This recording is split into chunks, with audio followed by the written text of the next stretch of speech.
Hello, America, and welcome to the Wrench of Democracy show. I'm Larry Miller, your host. One day left until the most important election in history. Who will be our new commander-in-chief? Trump, the perceived far-right wing fascist, or Clinton, the corporatist and light liberal? There are other items I want to tackle in the future episodes. Trump's connection to the KKK. Former spokesman Andrew Weinstein said Donald has ties to the white supremacist group and the KKK. Also, Michael Moore's new movie, Trumpland, and his recent interview with Democracy Now! And what did Rudy Giuliani know about the FBI leaks of the new email investigation by Director Comey, and whether Rudy had prior knowledge of the released information before it was reported to the media. Also, Giuliani's denial on CNN, even though he stated his G-Men friends leaked the new investigation to him and reported it on Lars Larson radio show. Breaking news! Yesterday, Comey released a letter to Congress. He said, and I'm paraphrasing, no change to the position on last July's email ruling. Current investigation is dismissed with no finding for any prosecution. Also, here are more outrageous details of the 216-217 Republican platform. Wait till you hear this. Republicans indicated that the corporate tax rates are through the roof and don't compete with the rest of the world market. However, the Office of Tax Analysis showed effective margin of the overall corporate tax rate at 30% after pass-through deductions. You remember those, the cryptic depreciation deductions that the Donald always talks about. They also recorded a 25% rate during 2014, roughly a loss of 5% revenue. So the RNC, your corporate tax, is not the highest in the competitive global market. Japan still kicks our ass with the highest rate of 26%. And Canada with the lowest corporate rate since 2004 at 16%. Let us all run screaming with our hair on fire, knowing that Canada has universal health care from the cradle to the grave. Lower income families pay $400 to $500 a month for universal coverage. A hospital doctor said once, I am paraphrasing, our citizens have no problems paying their fair share of taxes for health care. That's what Canadians do for each other. That's right. Now let's look at the ACA state subsidies. Zero cost for Medicaid on the exchange. Also, you can find coverage from $0 to $300 a month for individuals and a family of 4. This coverage cannot be raised higher than 3.6%, excluding insurance companies' annual premium deductions increases. Those bastards. What else? There's another fabrication.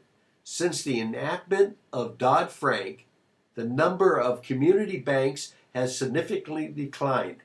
Wrong. Dodd-Frank was ratified in 2010, and most of the banks fell to Ronald Reagan's reign during 1984, the savings and loan crisis. Remember that, everybody? We lost 1,050 banks, not 11,000. The source is Wikipedia. Another dopey passage that they put in their platform.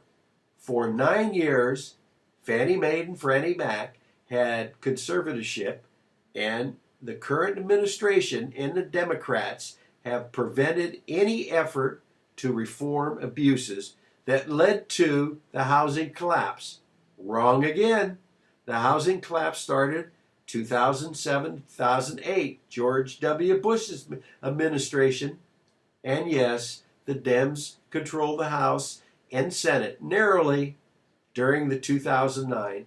For the past 7 years, the Republican Congress were in charge of the legislation.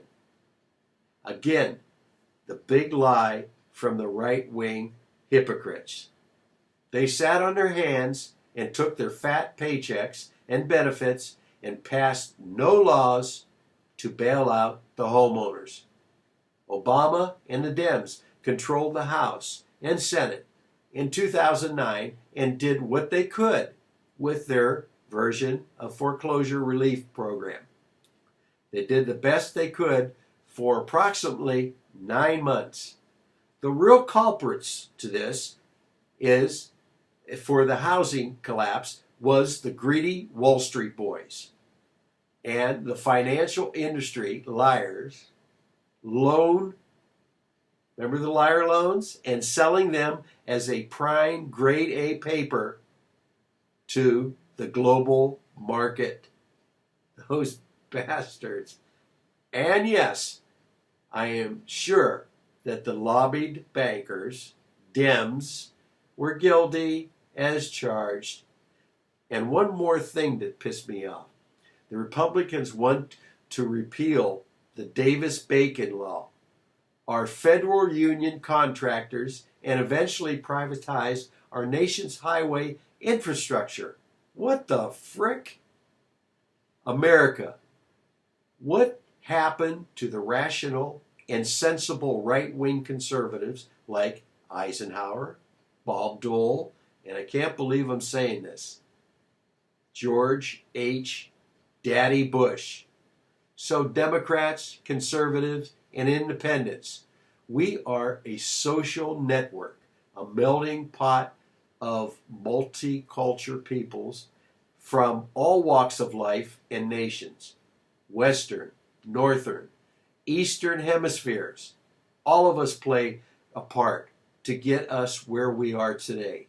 The social network consisting of African Americans, Chinese, Irish, Germans, and thousands of Asians and European immigrants built this nation with hard work, innovation, and intellectual prowess. We want a president that will build on these values. So America, stand with the candidate that will continually embrace our social contract that puts people first and will channel the rule of law that works for all, not just the wealthy few. So when you go to the polls tomorrow and happen to get in a long line to vote because there's not enough booths or an unusual large turnout, don't leave that space in line, because tomorrow's vote will be the most important vote cast, protecting our social fiber of both the liberal and conservative promise we made to our children and their children to carry the baton of freedom for the next generation of innovators. In short, don't leave the frickin' line. See you in the polls tomorrow. Love you, America. Bye.